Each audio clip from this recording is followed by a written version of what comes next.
3-0. Alex Pereira recreates the past. Crazy how it all happened almost the same way as last time with just an MMA element to it. Alex Pereira and Adesanya started off the fight going back and forth a bit, which is almost exactly how their second fight was. Then Izzy's right hand was starting to land, and Pereira didn't really have good defense against it. Izzy was kind of throwing a delayed jab and then stepping far in for his right hand, and for some reason, even off their kickboxing fight, Pereira never really had the necessary defense to avoid that punch. And if you remember what Adesanya used to say about that kickboxing fight with them, he said, "I was only using my right hand." Well, it's pretty funny because most of his success in this fight was actually from his right hand as well. Outside of the takedowns and the grappling, striking wise, the majority of his success was the same punch he said that he only had in their second fight. It's not that he only used his right hand, it's the fact that his right hand is like the main thing that works against Pereira. And it looked like the fight was getting away from Pereira, not only because the right hand was landing again, but also you started to see that Adesanya had different kind of intentions going into the later rounds.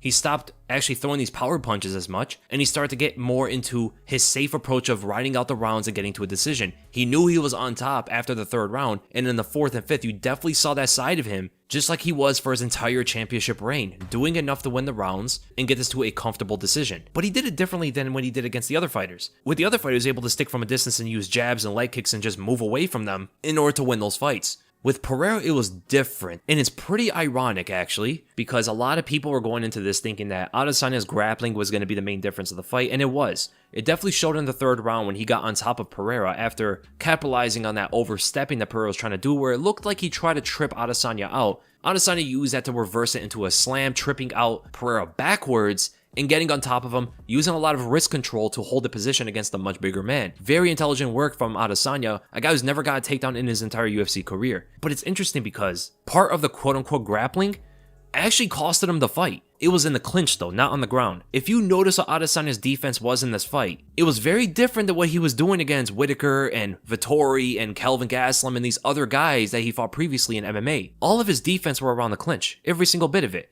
And there's a few reasons why. Number one, he doesn't want to clinch up with those MMA fighters because they have better wrestling and grappling than he does. He doesn't want to necessarily get too close to them, and also those guys are much shorter with their reach and their height. So he can post away with a long post, keep his arm extended, and just move away from them, or just jab him in the face from long range, and they'll never be able to get in on him. That's exactly how he's been winning with most of his championship reign. But against someone like Pereira, who has the same reach, has the same height, with Pereira, he couldn't post and get away. This is something we talked about in the prediction video and why this fight was so different for Adesanya. Even when he gets on the fence, Adesanya used to always use lateral movement away from these shorter guys to be able to create enough of an angle to get around them. Very dangerous to do something like that against a guy who has one of the most notorious left hooks in all of combat sports. Adesanya did not want to angle off into it by accident, because all it takes is one and he'd be KO'd. So Adesanya was clinching up with Pereira whenever he got pressured back, instead of using his usual defense he uses against other MMA fighters. And another reason why he was clinching up with Pereira specifically was he was confident in his grappling skill against him. He's been in MMA much longer. So if anything happens, if it goes to the ground, he's confident he'll be better down there, which is the first time in his career. But I don't think he noticed the striking opportunities that it gave Pereira.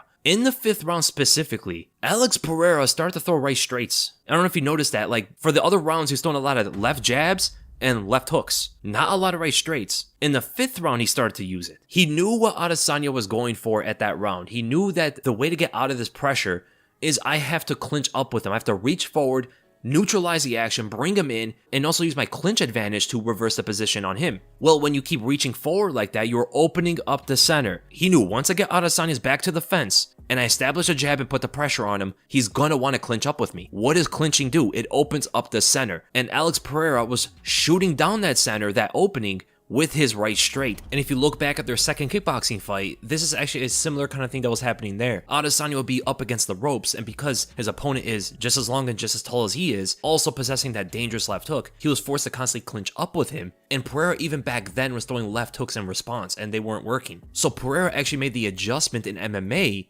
against Adesanya here and found the solution to this defense. And the second right straight in that fifth round he caught him with actually started the finish, was the beginning of the end. It wasn't necessarily that left hook that a lot of people see, it was actually the right straight that started it. And the way you can see it is, Adesanya's grip was weak, very weak, to the point where Alex was just able to shrug it off. And when he pushed Adesanya's arms to the side, Adesanya fell back to the cage. Why'd he fall into the fence like that? It looked like his body was about to go limp. And then what's the next punch that landed? Pereira throws a straight right uppercut as Adesanya goes for the clinch again, opening up the center. He's rocked at this point, he's trying to move away, he trips over his own feet due to himself being rocked, and Pereira chases him down off an angle, not straight at him, off an angle, and hops to his side with a left hook. Notice how he didn't hop into Adesanya, he hopped to his left side, because again, he knows that Adesanya is going to go for the same clinch again. He's trying to reach forward, mostly with his left hand, and anticipating that, Pereira found the angle for his left hook around the hand. A lot of people would say this is an early stoppage,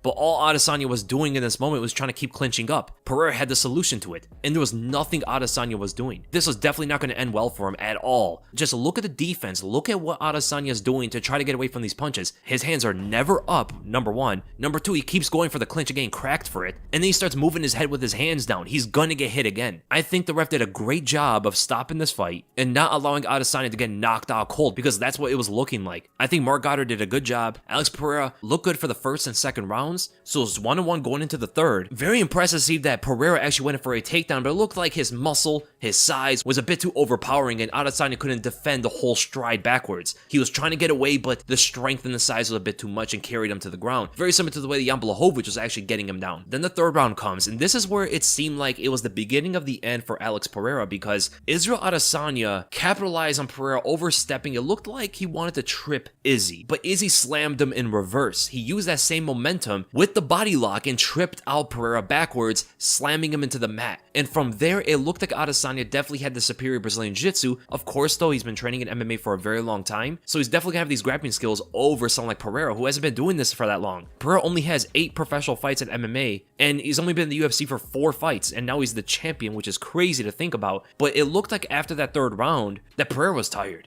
It took him a long time to get back up, and he didn't really have the necessary technique. For an example, DC was pointing it, and he was absolutely on the money. Pereira was trying to stand up instead of fighting off the grip, instead of fighting the hands off. It's going to require a lot of energy from you to get up without taking away the control of their opponent, and the control is all in that wrist. Adesanya was holding down that wrist, and even though Pereira is bigger than him, it really doesn't matter at the end of the day. He used so much energy to get back up, he even rolled for the knee bar, did a lot of things out there that wasn't necessarily too efficient for his cardio. And for kickboxers specifically, their cardio for wrestling and grappling is going to be much worse than their cardio for striking, because the body mechanics and the muscle memory is completely different. Grappling uses different kind of muscle groups and also at a different kind of pace, constantly testing up and constantly using your body with no end. Striking is a lot more with fast twitch muscle fibers in order to throw out your strikes and snap it at the end, and there's a lot more rest in between. In the fourth round, it seemed to confirm that Pereira was compromised. He was gassed out, but Israel Adesanya has to be perfect for 25 minutes. Pereira needs to be perfect one time, and that's exactly how this fight played out, just like in their second kickboxing fight. And Pereira just has way too much perseverance. He is way too durable. He's way too tough to fight in that kind of safe, methodical way. When the fifth round comes, you saw a sense of urgency from Pereira, and a lot of it has to be credited to his corner, who spoke some sense into him, and they told him, this is not a 5-round fight anymore. This fight is 1 round now. You have to go out there and you have to knock him out. And that's exactly what he looked to do right from the beginning. Forward pressure, taking a few kicks, and then he attacks with a jab that got Adesanya all the way back to the fence. This is the kind of pressure that was vacant in the third and fourth rounds. And you instantly knew that he was going for the knockout, trying to find the finish, when Adesanya got him to the Thai plum, and Pereira didn't accept it. He didn't settle into the clinch like he did before. Many times where Adesanya wanted to clinch up with him,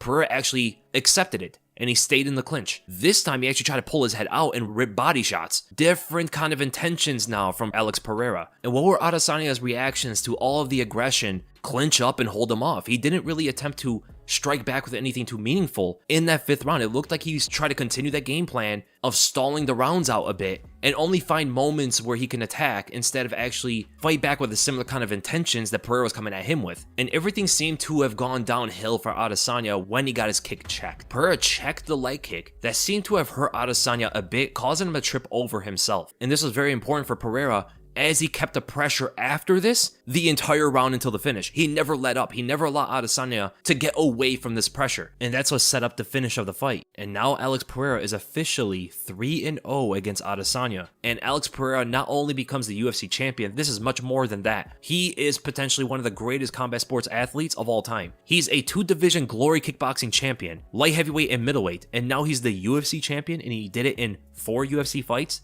8 professional MMA fights. He just beat the long reigning Adesanya. And I'm very curious to see what Alex Pereira does next. They're probably going to run this back, maybe, due to the fact that Adesanya was a champion for a very long time. Now Pereira gets in a very dangerous terrain because there's Whitaker, and Whitaker is fighting Paulo Costa in February. If he beats Paulo Costa, we might see Whitaker have to fight Pereira. If that happens, unless Pereira is able to catch him in the middle of a blitz, Whitaker is going to out-wrestle this guy and probably submit him. Pereira's grappling is not near the level it should be to handle some of these grapplers. It's enough to fight with Adesanya, who definitely didn't show to have that great of wrestling or grappling, but against the other guys like Vettori and Whitaker, he's going to be a lot of danger when these guys shooting on him. So I can't wait to see what comes up next. It could be Adesanya, or it could be the winner of Whitaker versus Costa. If Costa beats Whitaker, which is very unlikely, they might just go and do Pereira versus Adesanya again. But if Whitaker beats Costa, I don't know how you could deny him a title shot. The guy has been cleaning out the other contenders. In fact, he would beat more contenders than even Adesanya did. So I'm super excited about Pereira's future. I'm curious to see what Adesanya does as well. If he doesn't get the immediate title shot, maybe they can do him versus like Sean Strickland or something, or they could do a third Whitaker fight or something in there, or he could try his hand at light heavyweight. There's a lot of options for both these guys at the moment. So I hope you guys enjoyed the breakdown, and if you did, make sure to give this a like, make sure to subscribe, and I'll see you guys in the next video.